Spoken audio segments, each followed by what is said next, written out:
नमस्कार दोस्तों, मैं संगीता अपने यूट्यूब चैनल पे आप लोग का स्वागत करती हूँ। मैं एक माता का गीत गाने जा रही हूँ। कैसा लगेगा आप लोग कमेंट बॉक्स में बताइएगा और ढेर सारा प्यार दुलार दीजिएगा।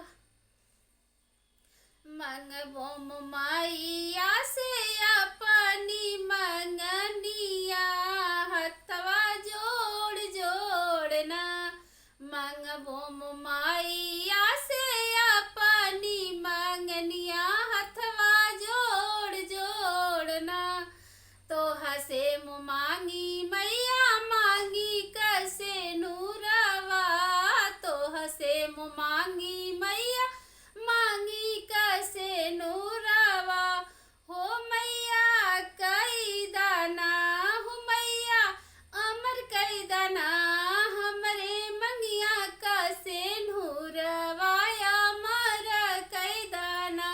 हो मैया मंगिया कैसे नूरवा, अमर कई दाना। मंगबो माइया से अपनी मंगनिया, हथवा जोड़ जोड़ना, हथवा जोड़ जोड़ना। तो हसे मंगली मैया गोदी में बालकवा, तो हसे मंगली मैया गोदी में बालकवा।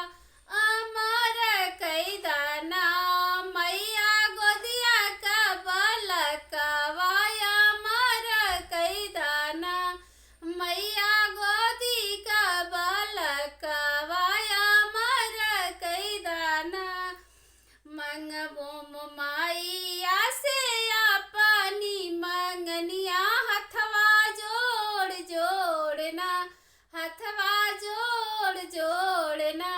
तो हसे मंगली मैया भैया से भतीजवा, तो हसे मंगली मैया भैया से भतीजवा।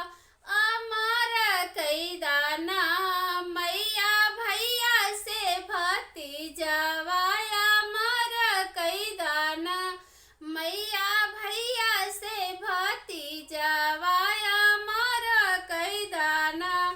मंगबो माई